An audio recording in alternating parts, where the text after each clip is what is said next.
Policy and Promotion (DIP), and he is a graduate in mechanical engineering and post-production engineering from IIT Delhi. And he joined Ministry of Commerce and Industry, Government of India, as an Indian Engineering Services Officer, and he served the ministry in various capacities for 35 years and retired in 2017 as an industrial advisor in Department of Industrial Policy and Promotion, also known as DPIIT. Sir, welcome, and please take this forward.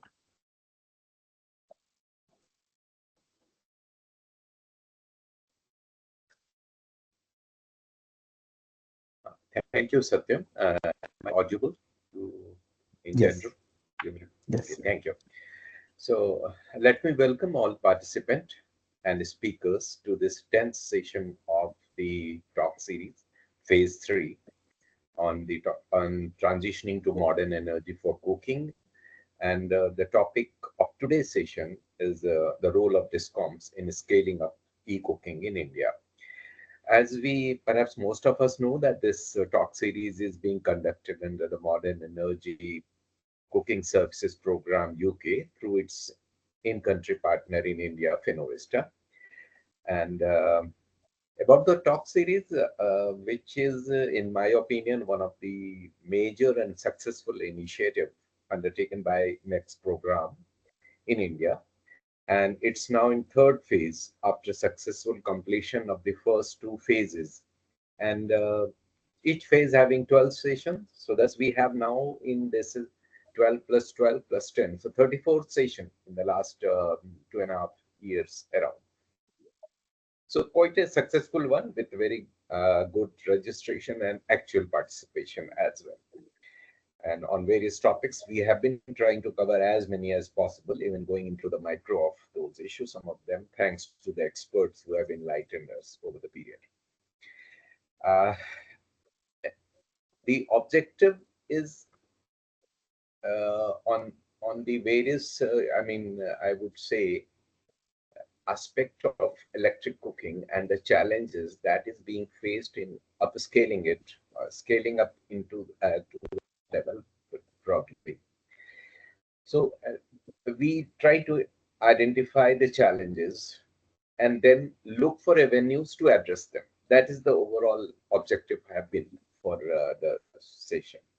And this has become more important during last couple of years, you can say, as India has embarked upon a journey towards a low carbon future, and also the rising cost of energy inputs, and we can't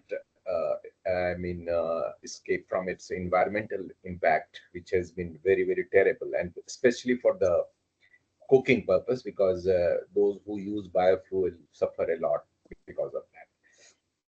Another interesting thing which has happened in the last 10 years especially is the uses of green energy and improvement in the energy efficiency of the devices that we use for uses of energy, electric cooking devices being one of them, but certainly one of the most important. So electric cooking is also become an important area for energy transition in our country.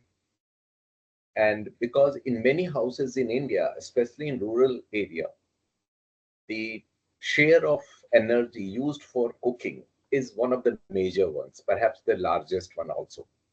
So and since they are using the biomass fuel, wood, charcoal, or even coal, so those have very serious impact, both on the health of those who are engaged in cooking and also those who,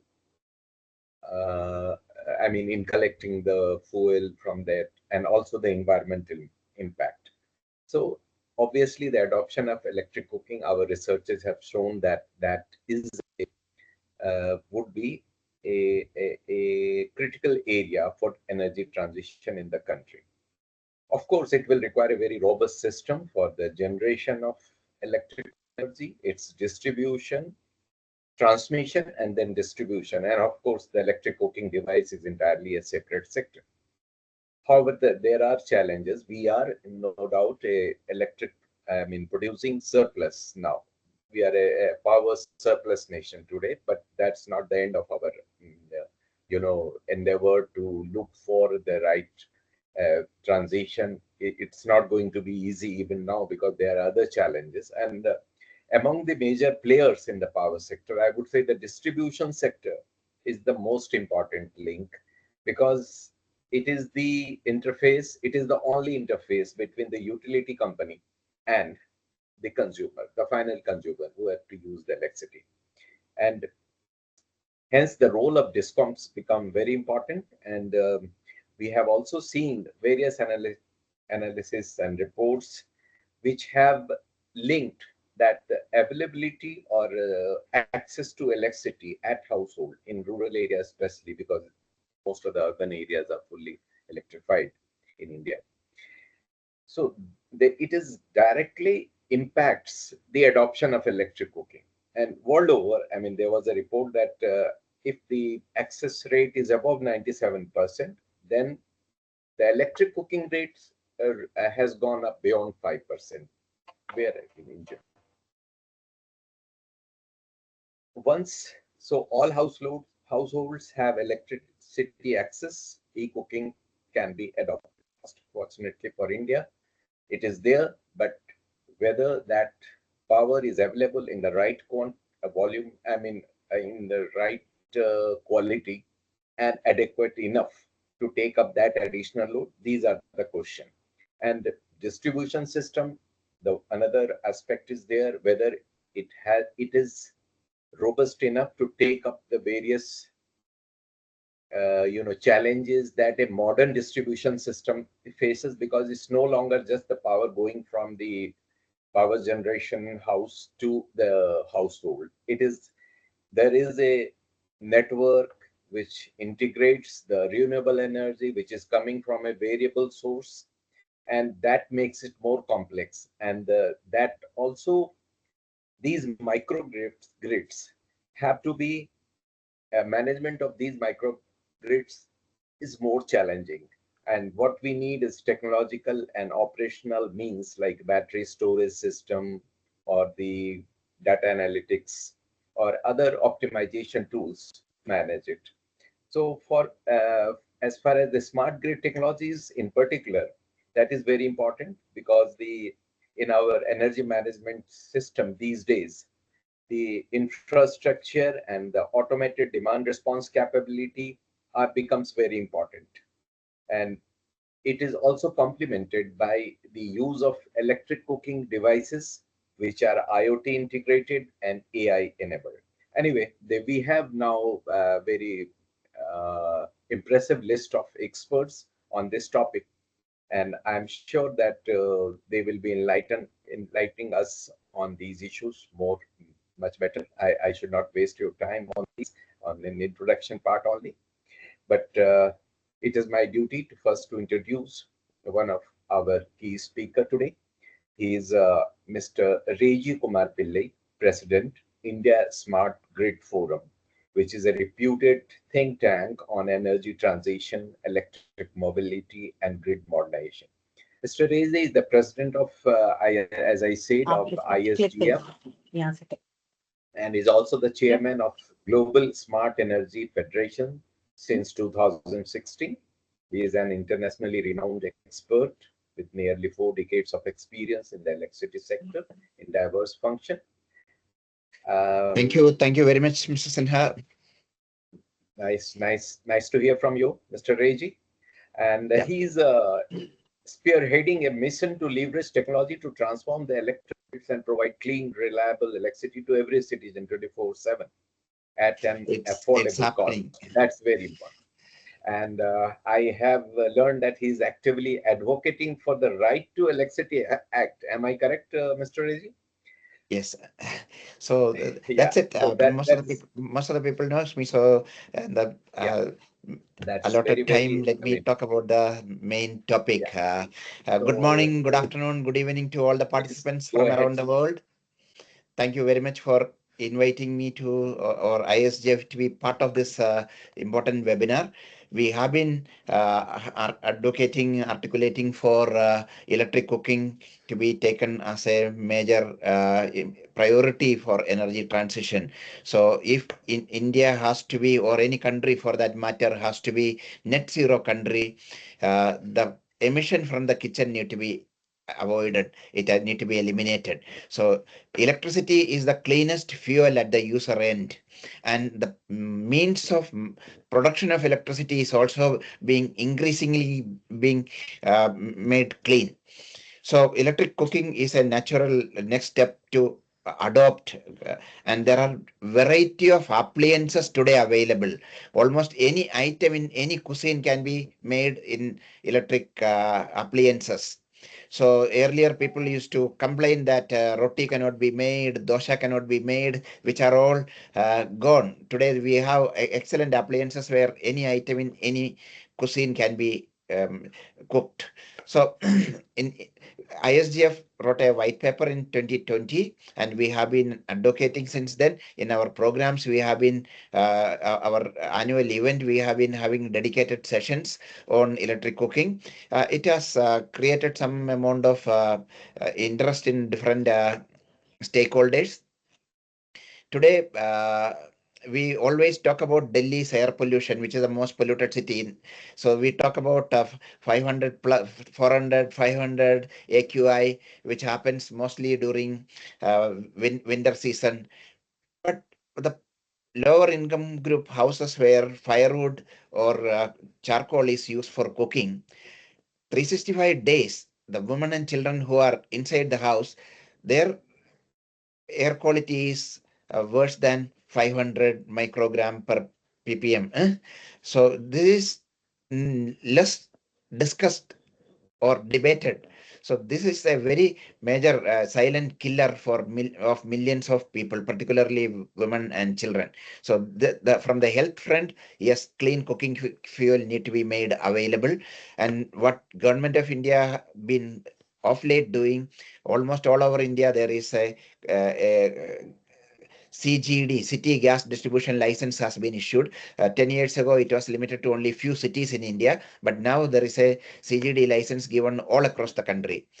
And many of the new CGD license holders, which are private companies, they are finding it extremely expensive to connect each household. The expense of giving piped gas in for cooking in each house is approximately 25,000 rupees. That's the last number which we have heard.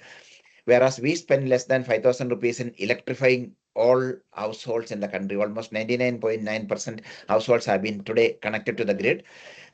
Although the electricity supply reliability may not be 24/7 in all part of the country, but large part of the country we get reliably good supply of electricity. But unfortunately, in the electrification program of connecting low-income houses and rural households to the grid, the capacity which is allocated for them, electricity capacity which is allocated to them is 250 watt to 300 or 400 watts. So it's not even half a kilowatt. All the cooking appliances require more than 1 kilowatt or 1.5 kilowatt. And this is a major constraint in promoting electric cooking in rural areas, particularly where people are still resorting to cooking with firewood and charcoal, etc. So this is, we have been right from the 2020 when we published our white paper, we have been advocating that all new electrification programs should give electricity connection more than 3 kilowatt, which will take care of the cooking and cooling load. Cooling is another very important challenge.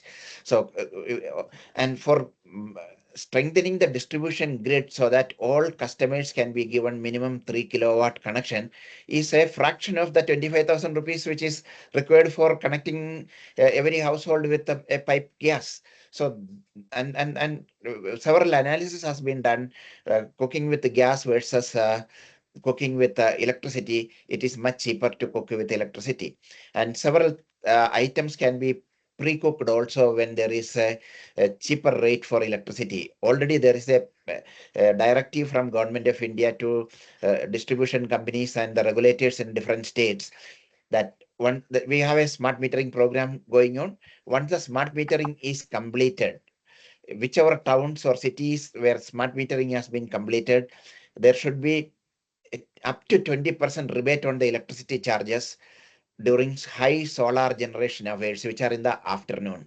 And also, there should be up to 20% surcharge on the existing electricity tariff during peak hours, which is evening or morning peak. So this motivates people to pre-cook or undertake some of the cooking activities, or cleaning, pumping, washing. Those kind of activity appliances can be preloaded and connected through a smart plug to your home. And when there is a 20% rebate on the electricity charges in the afternoon, you can be remotely switched on. So these kind of things will be also promoted in the coming days. We see people adopting electric cooking on fast track. Agencies like Finovista, MECS, ISGF, we will continue to promote, and there are many appliances manufacturers who are also seeing the market growing and taking interest in this area. And our work with the distribution companies and Ministry of Power and other agencies will continue to be going on for improving the connection capacity to minimum 3 kilowatt for all the households. With this brief words, I will stop here and let the panel of experts debate the subject. Thank you. Yeah, thank you, Mr. Reddy, for very, very, enlightening presentation, speech. And one of the things I liked is our initial remark about the need for electric cooking. We talk about the general pollution in Delhi too often. It gets media publicity as well. But what happens inside the kitchen of those who use biomass fuel, it generally gets ignored. And that's a major cause of, health impact on them. So that's another. You spoke about the affordability of power and minimum 3 kilowatt. That is something which will definitely require strengthening of infrastructure as well as the generation part, and how to make that 3 kilowatt load minimum load affordable for most of the small places. That's a big question which all the stakeholders have to take a call on that. Anyway, so it's now my turn to invite Dr. Nick Russell for the panel discussion. And thank you, Dr. Nick, and welcome to you in the show, in the talk session today.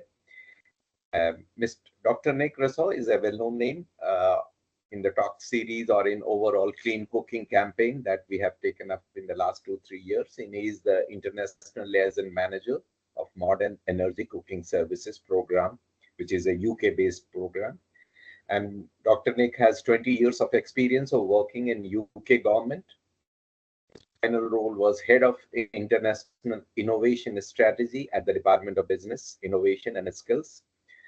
Nick led the innovation strand of the Newton program also, and government-to-government policy dialogue.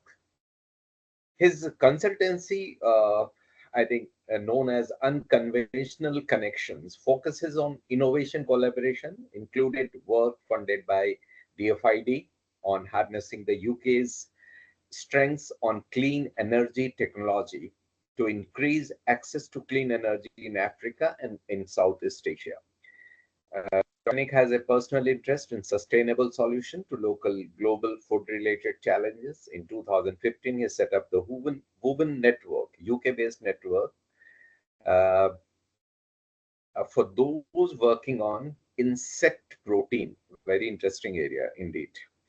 Nick holds a Bachelor of Arts, Master in Science, and PhD, Doctor in Philosophy degree in Psychology from the Universities of Cambridge, Loughborough, and Sheffield, with a focus on psychology and user-centered system design.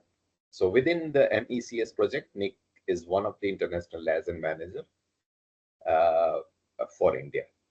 So welcome again, Dr. Nick, and over to you for moderating the discussion. Thank you, Mr. Sinha. Thank you for your kind words.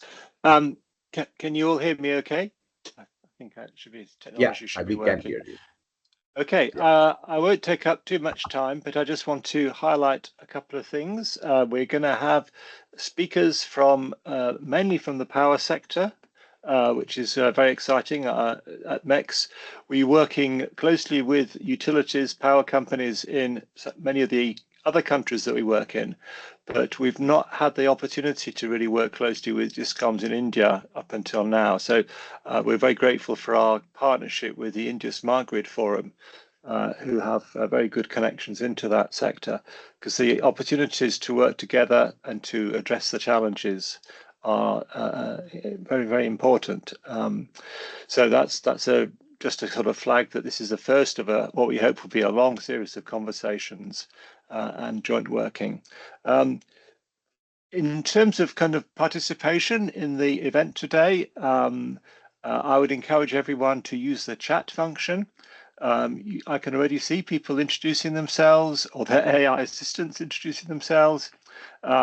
And I'd encourage you to just put a little hi message, introduce who you are, maybe give a contact email or other form of contact in the chat, and then to use the chat also to raise any questions or comments that you want to make. I will invite each of the panelists to give a brief introduction to their area of interest and knowledge, maybe 5-7 minutes, and then open it up for us to respond to some of these questions and comments and have a bit of a conversation about the opportunities and the challenges. So make good use of the chat if you can. Okay, so we have 4 panelists. As I say, from the power sector with a lot of experience, so I'm really interested to hear what they have to say. Our first speaker is Mr. Chandramani Mishra, who is Chief Engineer for Kalyan Zone in the Maharashtra State Electricity Distribution Company, or MSDECL. He has a Bachelor of Engineering in Electrical Engineering, a Diploma in Management Studies, and an MBA. He's had nearly 30 years working in DISCOMs, with over 20 at the MSEDCL.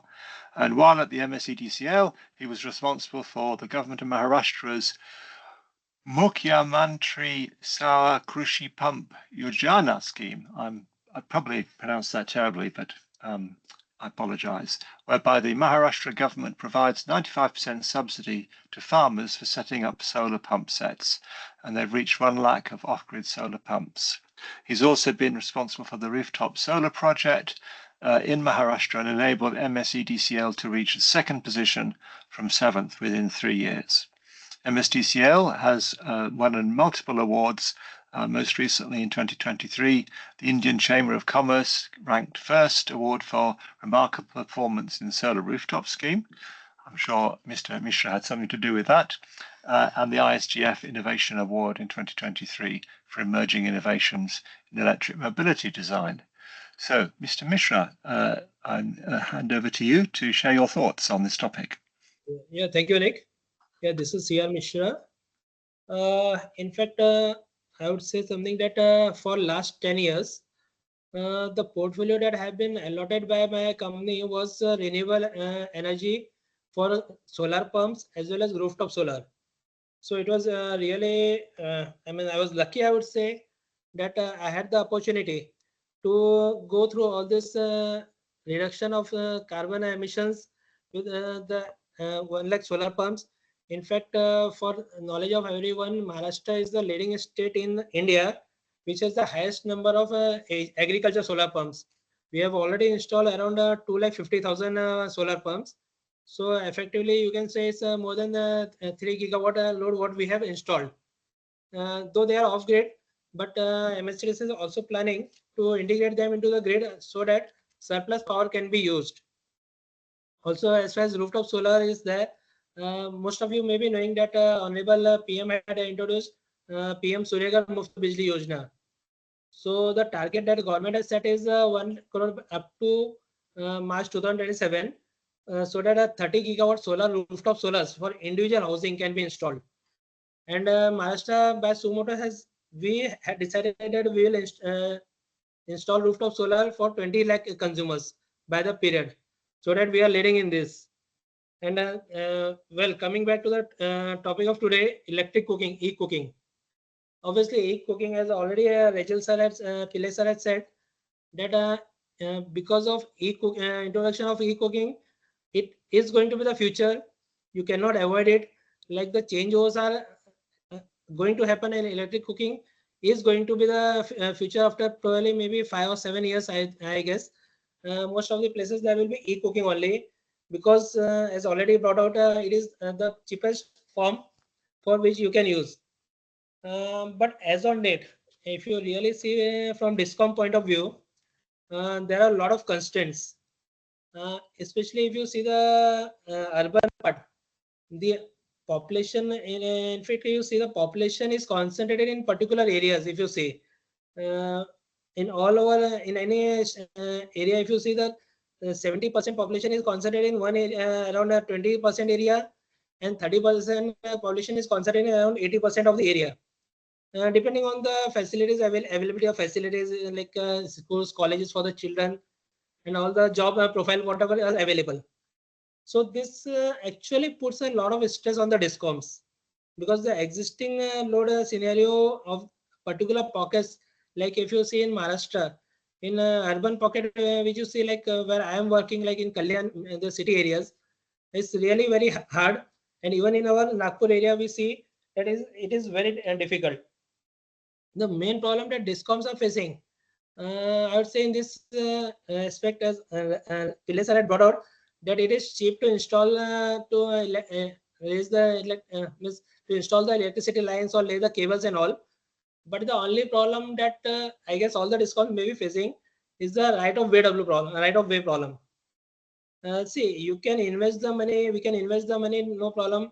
And the DISCOMs, even the state governments are supporting. Central government is supporting with the RDSS scheme, and that's around 3 lakh crore scheme, which the central government is supporting. So as on that, I don't think that investment is an issue for most of the DISCOMs, but the DISCOMs are facing with the issue of right of way, because if you see, actually you cannot dig up the road in many areas, because you have a lot of utility. You have pipelines, you have gas pipelines, you have sewage pipelines, then you have electricity. We have already laid cables at many places in urban cities.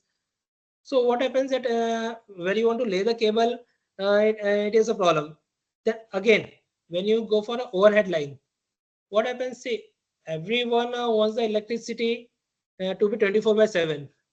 But unfortunately, to say that if you say someone that will be installing the pillar or the ring main units in front of their house or in front of their building, they don't like that. See, they want all the benefits, but unfortunately, they don't want what are the cost of that has to be there. So this is the biggest issue that like we are facing. I am sure all the DISCOMs may be facing this, but since we as MSCDCL, we have committed that we will be going for green energy, and e-cooking will also help in uses of green energy, because as already pointed out that we are energy surplus. The only issues that have come right now, that because we are we are going very heavily in solar generations. So solar, because that it is restricted to daytime, the night time is still we have to depend on the coal generation mainly in India. And as everyone knows that we are still increasing the coal generations. This has happened because I would like to quote the example of when we had studied this rooftop solar. What happened in our Nagpur region, that the normal 1 year back, the normal demand of the particular area was around 16 17 MVA, the peak demand. We introduced the rooftop solar so aggressively that almost 50% consumers have installed the rooftop solar. So as a result, what we found that after the installation of rooftop solar, people are actually using more electricity. They have installed their ACs. They have installed e-cooking also. We have found that a lot of people are installed e-cooking equipments, and they are really using it. And we were really very happy. The constraint has come on the system because see what we are giving, that we don't have a time of day tariff for the residential actually. It's a slab tariff, but we don't have time of day. So what happens? Whatever they generate in the daytime, they can use it, can utilize the same from the grid in the evening time when there is no solar generation. So what happens? Suppose, for example, if I'm generating 100 units in a daytime and utilizing only 50, I am free to utilize 50 units from the grid without any additional cost. I don't have to pay any additional cost for that. So because of this generation, the demand in the evening has increased. In fact, if you see the load profile, the profile which around 3-4 years back, the load profile used to come down at 11 p.m. in the night. What we are finding that now the profile comes down after 2 a.m. in the morning. We are finding the peak load going up to 2 a.m. almost. So actually people are utilizing this. Obviously, see, when it is a betterment for the environment, betterment for the people, we have to face the challenge and we have to clear the challenge, and we have to do whatever steps we have to we are supposed to take. And surely MSCDCL, we will be taking. In fact, I would be very happy to inform you that recently our Honorable Chief Minister, we had a village in Satara district, Manachi Wadi, where we have 102 consumers. We have their school, we have their water pumping system. All the connections 100% are connected to rooftop solar. 100% connections are connected to rooftop solar, and their monthly bill as on date is zero for the complete village. Monthly bill, what they are getting is zero. It's only grid connected. They import in the daytime, and they export in the daytime and import in the daytime. In fact, what analysis has shown that they are excess in generation, and after the financial year, we will be paying them for that generation also. So it's really great. And as far as village also, I have seen that in our Maharashtra village, I have really seen that as on date they are using the not induction, I would say the wire heating type of equipment for cooking actually, which actually is a loss making area. So with the introduction, with the revolution in the electric cooking equipments, which is already going on, and it is going now. In fact, we have achieved around efficiency of up to 80-85% in the cooking equipments, and it's really great to see that. So with introduction of all these things, yeah, it's really is. We are expecting that the rural will transfer to all this high quality material. The only thing again, what we anticipate that because of the induction effect, there will be problem of harmonics, which already are there because of the electronic companies. Companies are producing. So obviously, the regulations are being changed, changed by regulatory commissions. So in due course, obviously, there will be solutions, and MSCDCL will overcome that all the issues, and we will be very positive for all the changes that are good for the consumer and good for the environment. And we are welcome and we'll be ready for that. Yeah, thank you, sir. Thank you, Mr. Mishra. That's fantastic and a very encouraging message. As you say, there are real challenges. I have to say we have exactly the same issue in the UK. Where I live, they want to put a mast up to improve the satellite connectivity, so we all have better mobile phone reception, but no one wants a new mast because they're worried about impact on children. But yeah, so I recognize that. But I think this is the kind of thing we want. We want to start learning from each other. You've got huge experience there and a real enthusiasm, and that's so encouraging to hear. And I'm grateful for you sharing those insights. Okay, let's move on. So our next speaker is Mr. Thank you very much, Mr. Nilesh Potfode, if I pronounced that correctly. He's the Chief Operations Services Manager at Tata Power Northern Odisha Distribution Limited. He's a postgraduate in electrical power systems, having more than 34 years of experience in the power sector, and his work experience ranges widely from generation to transmission to distribution, and the whole supply chain across many different areas, most recently focusing on customer acquisition and marketing. He's worked in India and abroad, and I think he describes himself as a problem solver with expertise in techno and commercial arenas, and he provides strategic leadership for safe and reliable operations at TPN ODL. And I think he's going to talk to us about how to focus on the impact of the load increase that is going to be a result of expansion of electric cooking, and how DISCOMs can strategize to serving that increased demand. So over to you, Mr. Patwari. Thank you. Yeah. Hi, Namaskar. Dr. Nick, this is Nilesh. I am speaking from Odisha, Balashore, which is the northern part of Odisha. And, just to give the brief part in terms of who we, the TPNODL are, we are one of those northern part of Odisha where, the entire state was divided into 4 parts. So we happen to be operating in the northern part. We are currently covering almost 27,000 square kilometers of area on the northern Odisha side, and serving a consumer base close to 1.9 million consumers. Now, from the system point of view, let me also give you a background in terms of we are currently a DISCOM of almost 7,000 MUs annual part, and then roughly a system peak demand close to about 1,400 megawatts. Now, I have one short presentation. Probably I thought that will help to quickly understand. I will be just sharing the presentation. One sec.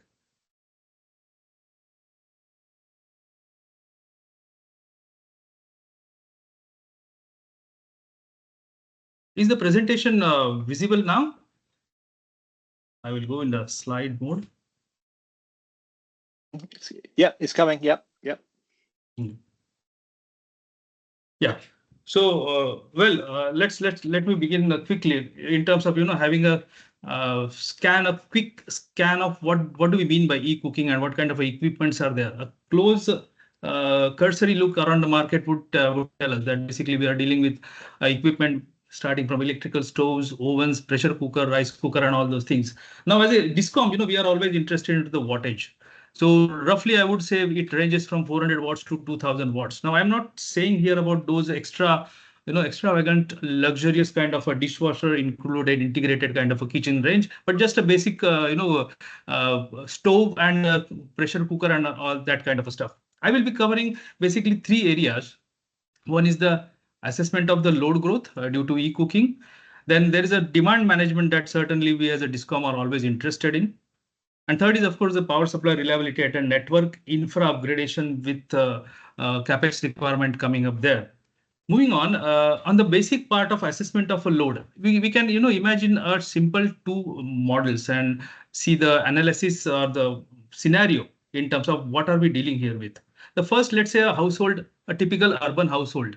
Now here we are saying that a household means I would say a 5 kilowatt kind of a sanction demand there, and a typical DT would be about 100 numbers. So with a diversity factor of say, let's say 0.4, 40%, we are talking of a base demand of 200. Now in this system, we are seeing a e-cooking being an average load of about 1.4 kilowatt being added. And then when we see the penetration of e-cooking in terms of the system, like 10% of the customers, 10% of the consumers go on a e-cooking, well, what will be the load? 20%, 30%. So the graph here basically is trying to depict that scenario on a graphical scale. And the second, the red part, the red line is on the rural part, where we are saying here that the demand is probably 1 kilowatt. Now I'm saying this is a purely rural area. Probably semi-urban would be close to 3 kilowatt or something like that. So with that rural scenario, we are dealing with a base load of, let's say, 40 kilowatt, about 200 numbers. And here the consumer comes with a 600 watt of a kind of a e-cooking range. What will be the scenario? Now, as the graph shows, the red line being the rural part and the blue one being the urban part. With the 10% penetration of the e-cooking, I'm seeing a jump of close to 140% in my rural part. Now, why the red line is up? Because basically the rural, we have a small rating of DTs. We are talking of, let's say, 100 kVA of DT or 63 kVA of DT. Whereas on the urban side, we are talking of certainly 200 to 50 kVA of a DT. So you see that now as the percentage increases, see the scenario, 20%, I am seeing a load growth close to 134% and as good as 180%. Now, with this kind of a load growth, we as a DISCOM, we certainly need to tackle this in a 2 different level. One is the rural part and the urban part. Urban is a one where we certainly have to look into that in a different strategy. Now, as a DISCOM, we have always been dealing with a standard nominal load growth for a DT, let's say for a typical distribution transformer, when I say DT. So that's close to a natural load growth of about 3%, 4% maximum. Now, when the eCooking penetration starts getting up, we are seeing some abnormal loading here. And obviously, as a DISCOM, we need to be alert on picking up these signals. Nobody is going to tell me that, as a DISCOM, that, okay, look, this pocket is going to come up, this DT is going to serve the eCooking kind of a pocket. So we have to be extra alert in understanding these trends, and our annual approach probably will have to change. We'll have to be more alert on this kind of a load growth and quickly change the, upgrade the systems. Now, second part that I also wanted to discuss here is about the current practices of DISCOM. Let's say a typical new load comes in. Now, before I take up the new load, I would also like to add here the existing load. Typically, the DT is, we design the system with, 80% of its load, so that, DT at its peak operates at 80% of its capacity. And when we are dealing with a new load, the entire design part is also like that. Let's say a typical high-end residential with a connected load, and then you have 40% diversity factor. And then you set that system that, okay, for 3 to 4 years of a kind of a load growth, you are seeing that there is a transformer of adequate capacity with a running at 80% of its rated capacity. Well, that basic concept we will have to change with the eCooking, because that's a additional load, and we will have to certainly get back into our drawing board and redefine the basic practice or the handbooks that we generally carry along at the customer design board, that what will be the diversity factor with eCooking settling in. So these are the 2 points I wanted to bring it here. Moving on, I will go to the next slide. I hope it has changed. Not yet. Yeah, it has. I think it has changed. Now, yep, it's come now. Yeah. So now the second part is about the load profile and where this eCooking is going to happen. I'm sharing my current TPNODL's load profile. These 3 lines basically indicate seasonal curves. The rainy part, red line, summer being the blue, and the gray, the bottom one being the winter one. Now, if we imagine, or if in fact we have been toying around with these load profiles for a long, and when we see that, let's say morning peak somewhere around 9 to 10, and then evening peak somewhere around 7, 8 onwards, and then it picks up, and it actually remains steady throughout the night, mainly because of the AC load and the temperature here being very high and humid here. So that night flat high peak load is always there. So what we are trying to understand here is that where should my eCooking load should be coming? Now, I won't be forcing the customer, but I need to have an ecosystem through a regulatory mechanism wherein we give some incentive so that the eCooking happens only in certain shallow periods. Now, here on the graph itself, we can see that typically between these morning and evening peak is the window where we should encourage this kind of a concessional tariff. Now, when we talk of concessional tariff, we are again dealing with what? We are dealing with a regulatory mechanism here. We have a state regulators, and residential tariff typically, has never been with a demand and a TOD kind of a thing. Well, as far as industrial category is concerned, there is a maximum demand. There is a TOD kind of a concept in the tariff mechanism built in. And of course, the meters are also there to, keep track of it. But when we talk of a residential one, residential is just a plain vanilla flavor. We have one energy meter, nothing on the demand side. Forget about the TOD part. So we need to have 2 parameters here. We need to also change our basic billing or the tariff mechanism there.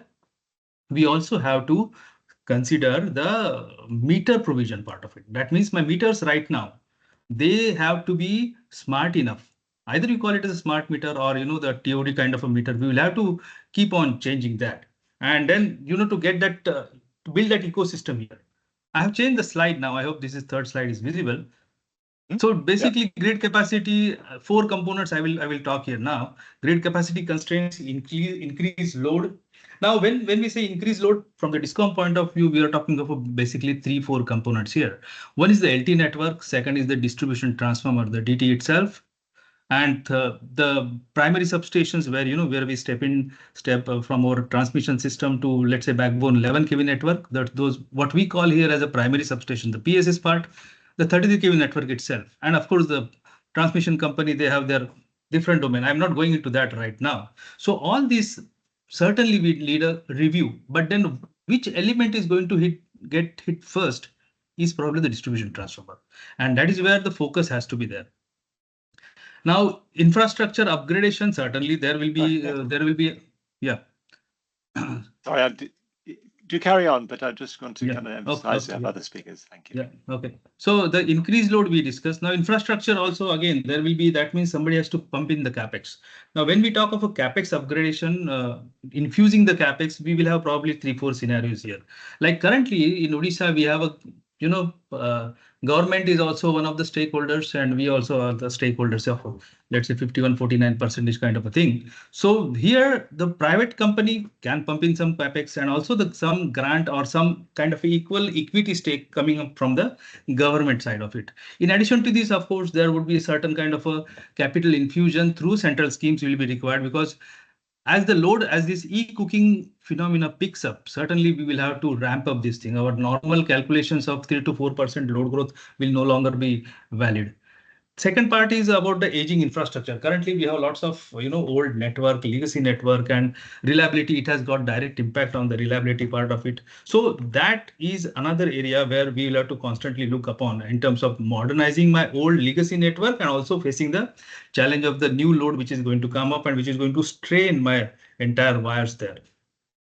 Then second, of course, the theft and pilferage would be there. With the new gadgets coming in, there will be a tendency of doing that, going into the kind of a theft scenario, which will be probably, I don't know how common it is there, but we do see here, and that's where it affects our AT&C also. And then again, the fluctuating demand and demand response part of it. I will go to the next slide now. I need to ask you to just quickly finish, if you can, please. Sorry. Yeah. Yes, go ahead. It's just that we have to allow time for other speakers, I'm afraid. This is a very big topic, I realize that. We're just opening the first door of your experiences. So if you could just quickly talk us through this slide, and then is that your last one? Yeah, this is my last one. So in fact, basically, I will sum up now. The installation of smart meters and the TOD kind of meters is one thing. And the green energy, of course, we as a DISCOM will also have to tie up with our energy purchases, so that we make this effort really green.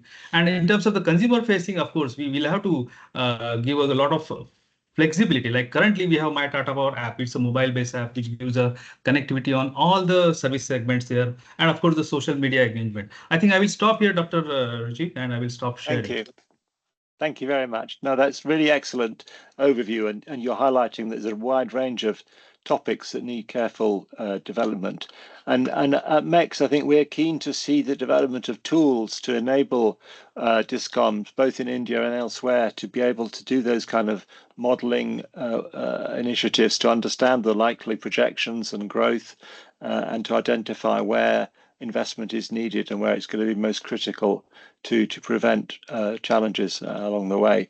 We're also working with a number of African DISCOMs about the sort of tariff question and how to incentivize the most helpful behavior in different contexts. So a very, very excellent overview. And I'm pleased to see that people are using the chat function. So again, just to remind you to have a look at that, to comment, to respond to other people's comments, and to use that to start the conversations. Again, introduce yourselves so that people know who you are. Okay, our next panelist is Ms. Reena Suri. She is Executive Director of the India Smart Grid Forum since 2013 and brings over 20 years of experience in the energy sector. She's played a key role in various ISGF projects, including electrification plan for public transportation, blockchain for electric utilities, energy storage roadmap for India, and the smart grid roadmap. Reena has also led the World Bank EV project in Calcutta, and as the founder editor of the Smart Grid Bulletin, Reena has been a voice for smart grid advancement since 2013. She's passionate about increasing gender diversity in the energy sector, leading initiatives to improve networking and mentoring programs for women, raising awareness and technology skills among women, and attracting women to technical education by showcasing inspiring role models. And we do see a great need for a focus on the sort of gender dimension of this agenda. So, Ms. Suri, I welcome your contribution to the discussion. Thank you. Thank you so much for having me here, and it's a pleasure to be, partner with the MECS program and Finovista. And we're very glad that we are able to bring this very key topic. And it's a privilege that we are able to discuss this topic, which not only impacts the utilities but impacts lives across the globe, and that is delivering affordable, clean cooking and energy access to all. And in India, Mr. Pillai also highlighted, and many of our previous panelists talked about, that we are pursuing the clean energy and energy access goal, and which has a complex and multifaceted journey that is largely due to the vast geography that we have, and I'm sure that is something which other countries are also facing. And the outdoor air pollution is something, particularly if we talk about the capital city of India, we are facing with and many other cities in India and other parts of the world are facing. And but times we don't really talk about the indoor air pollution and the cooking pollution that is created, which is really impacting the health and lives of many individuals. So in millions of the low income homes, both in the urban and rural areas, people are still using the firewood, cow dung, kerosene, and the cooking. The air pollution levels is very, very high, and this is the situation all throughout the year. And I would like to highlight that, particularly because women and children spend the maximum time indoors, and they are the victims of this kind of pollution.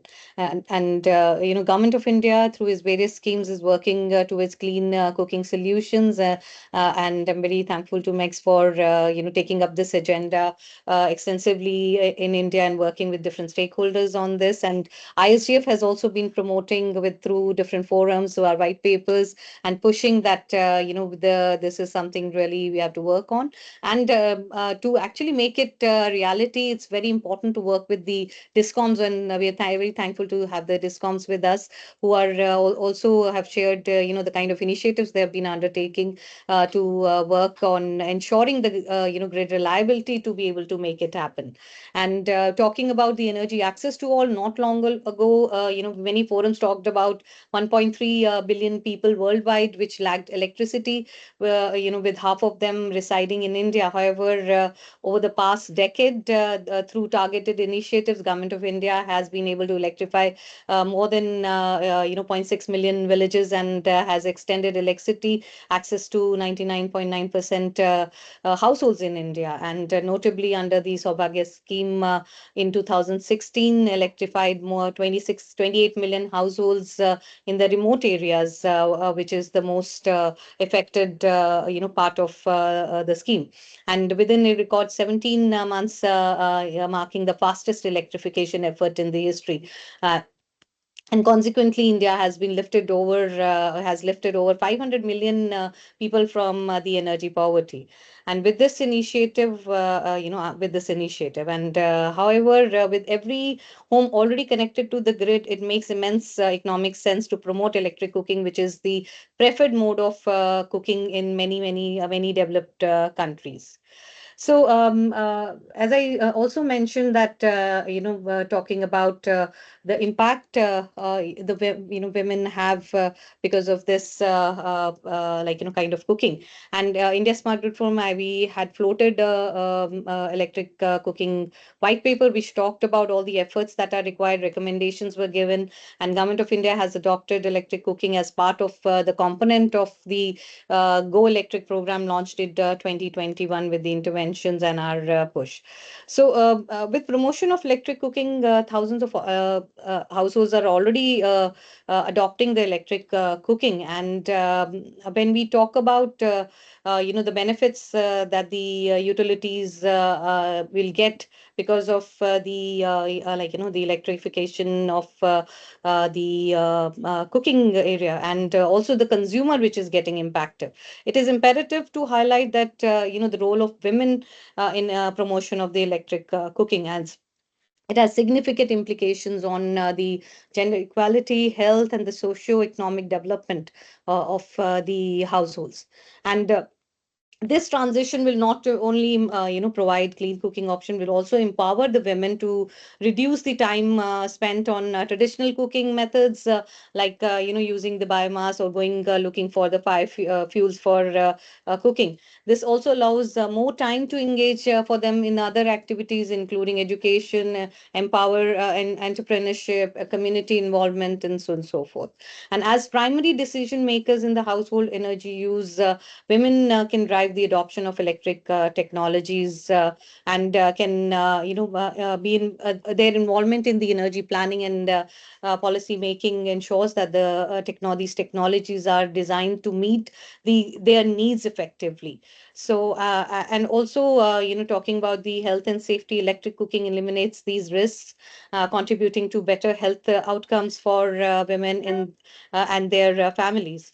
And with highlighting the role of women, I would, and since all the, our DISCOM officials are here with us, lastly, I would like to, just highlight that the DISCOMs can play a vital role in engaging with women in the promotion and adoption of the electric cooking. Given the importance of women in this cooking domain, they can work on developing targeted awareness campaigns, specifically women, because since you are connected with the last mile and the closest connection that you have with the consumer, these campaigns can be disseminated through different channels, and you can work on organizing different cooking demonstrations and workshops to showcase the use of electric cooking appliances. Many partnerships with women organizations like NGOs and self-help groups will really be very beneficial in promoting this area. Having women as ambassadors, joining the promotion group will, and educating the communities could also be one of the areas we can look at. And lastly, offer subsidies or easy financing options for adoption of electric cooking and providing the right appliances which are affordable for the women. So I think these are some of the targeted specific suggestions I have for promotion of the electric cooking, and to particularly how we can have not only work with the DISCOMs, and DISCOMs can further be involved to empower the consumers, particularly women, to take this up. Thank you, and over to you, Nick.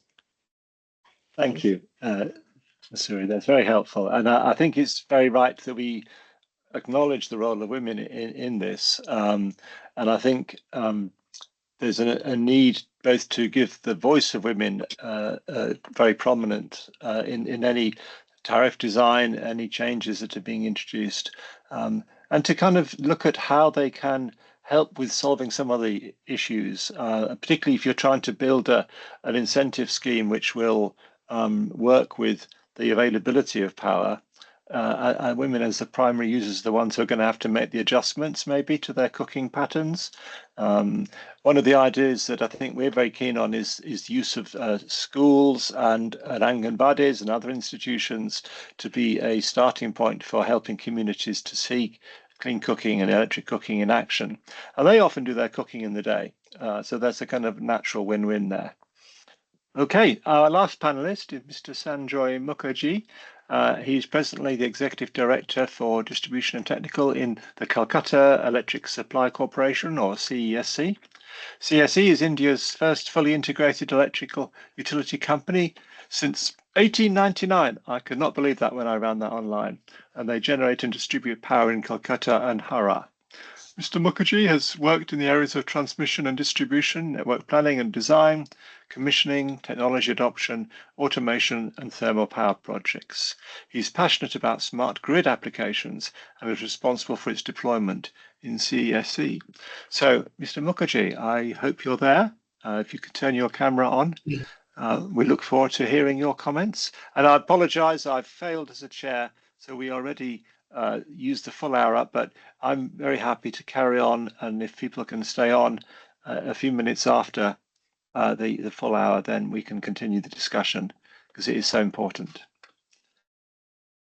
Are you there? Yes, I'm there. Very good evening to Nick and all the other participants. I have a few slides to share if I'm permitted to do so. Can I? Very happy for you to do that. Colleagues may need to give you the rights to do that. Have you got the sharing option on your screen? Yes, I have. Okay.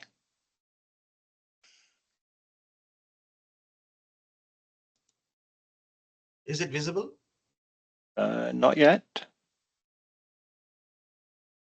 Not yet. Not yet. No, sometimes it takes a little moment to.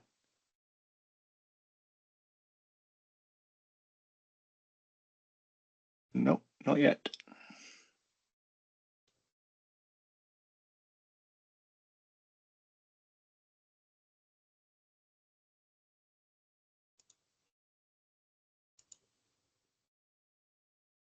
If there's a challenge, maybe you could email the slides and someone from Finovista or myself could. Not yet visible. I'm not seeing any change to the screen yet. I don't know if others are. Okay, let's drop this idea. I'll simply speak on. Actually, Okay, whatever I thank you. speak will be largely in common to what Mr. Nilesh has said, because he's also a DISCOM. I also represent a DISCOM. The difference is that I represent an urban DISCOM, and Mr. Nilesh has some rural,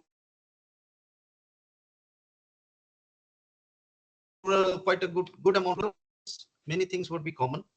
First of all, I'll directly go to this discussion, since it is a shift towards eCooking and the challenges, etc., etc. How can DISCOMs help enable this change?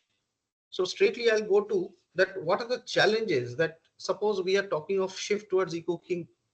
What may be the challenges? What may be the challenges from the DISCOM perspective? What may be the challenges from the consumer perspective? And how we can overcome to make the things happen? From the DISCOM perspective, there are some technological and infrastructural limitations. Limitations meaning challenges, that there are emergence of distributed energy resources, electric vehicles, etc., that we have to handle. We have demand side management to handle. We have disproportionate growth in peak demand because of the weather changes, because of the climate changes in this part of the country. The AC loads are becoming more and more increasingly peaky during the afternoons and during the nights. So this is going to be another challenge. AT&C losses and management and controlling the AT&C losses will continue to be a problem, though as a DISCOM we are one of the lowest in the country, even with our network starting from 220 kV to single phase 220 volts.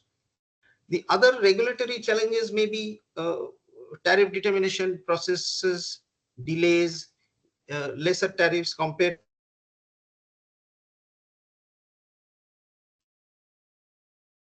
to the cost, mindset issues to handle.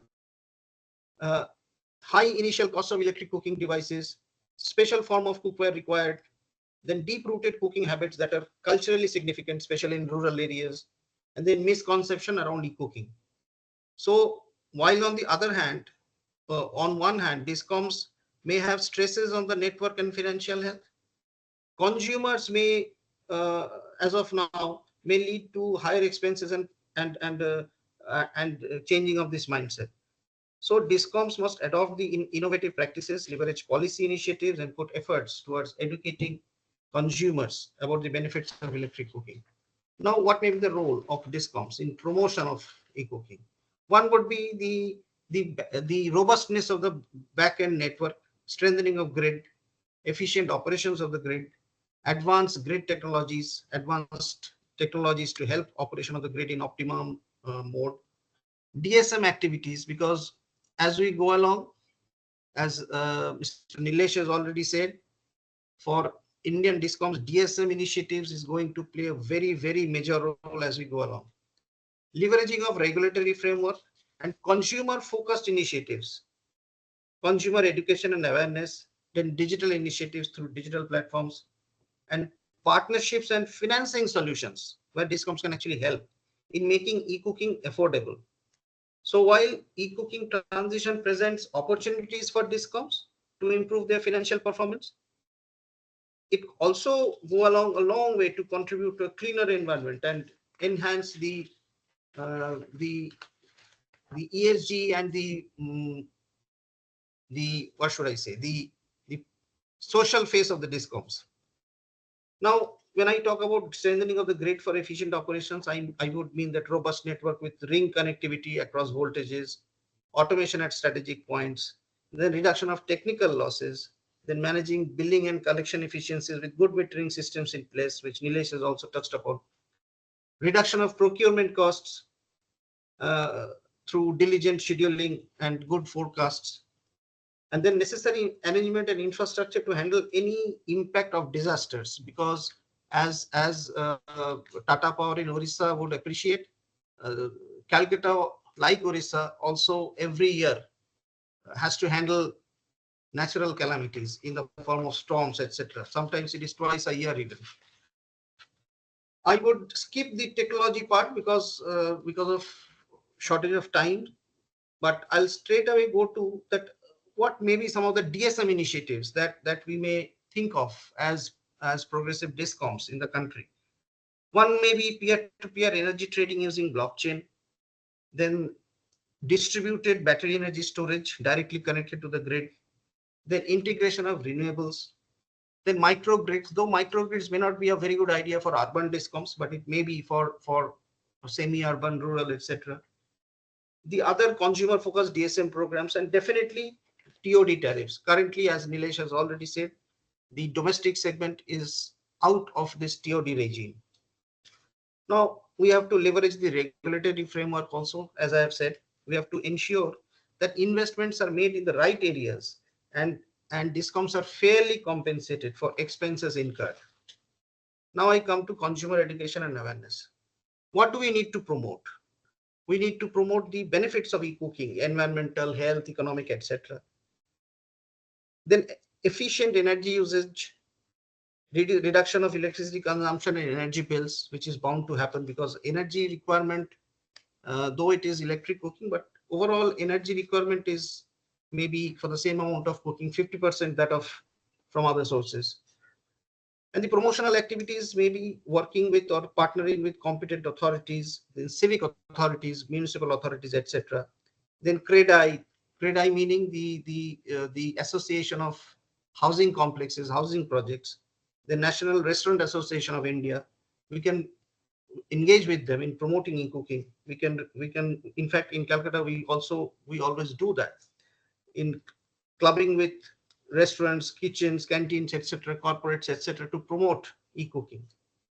Then the awareness campaigns in societies, educational institutions, clubs, hospitals, etc., and promotion through multiple channels like the radio, newspaper, electricity bills, because we are connected to the consumers, if not by anything else, at least through the bills, maybe digital or hard or whatever. Some digital initiatives to what should I say, to reduce non-productive expenses on the DISCOM front, to make them digitalization, to enable the targeted marketing and promotions, etc., through digital platforms, deploying artificial intelligence, machine learning based analytics, to understand that where this load is going to come, how this load is going to affect the particular network problems, etc. Collaboration with the cooking and utensil manufacturers, partnering with banks and financial institutions for easy loans, and through CSR activities, if DISCOMs can, like the EESL in the past, to set up some mechanisms through which distribution of e-cookers and utensils can be taken up, closely working with the government agencies, etc., etc. So these are the few things. So if we can summarize, it would be like this: that to make this transition from conventional cooking to e-cooking, and to make this transition win-win for both DISCOMs and consumers, we have to align ourselves with the progressive policies. We have to mainstream the renewable generation. We have to upgrade and solidify the infrastructure, the network infrastructure.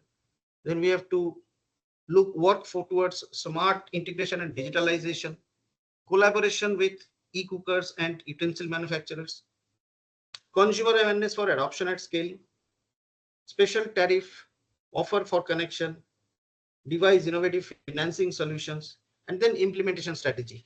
So all this, if is well orchestrated, then I think it can be very well transitioned to the e-cooking thing, because we have seen in the past also that unless any new change is economic for all the stakeholders, however we push, it is never going to happen. So that's it from my end. I hope that I didn't take more than 8 to 9 minutes. So that's it, Nick.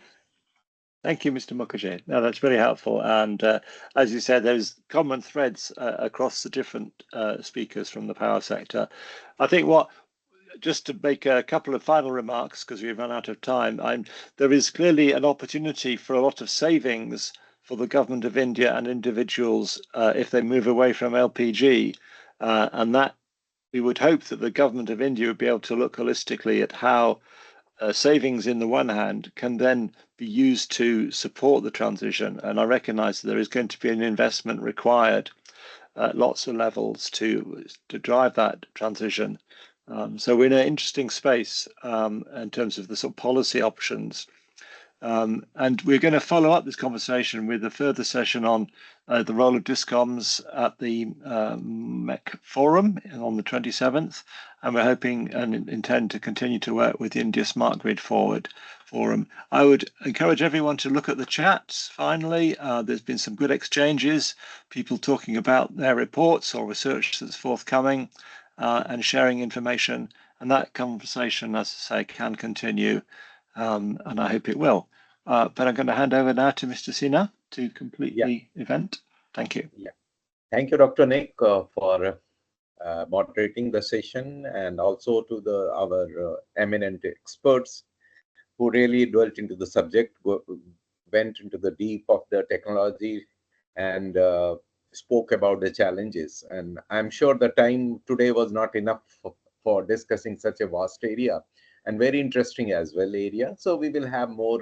I think we should consider having another session on this specific subject, either in a virtual mode or in the real physical in-person seminar. So anyway, thank you very much to all participants.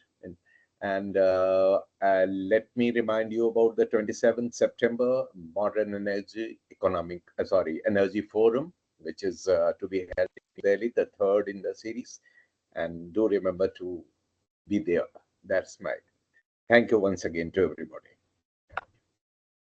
Thank you so much. Thank you, everyone. Thank you. Thank you. Thank you. Thank you. Thank you.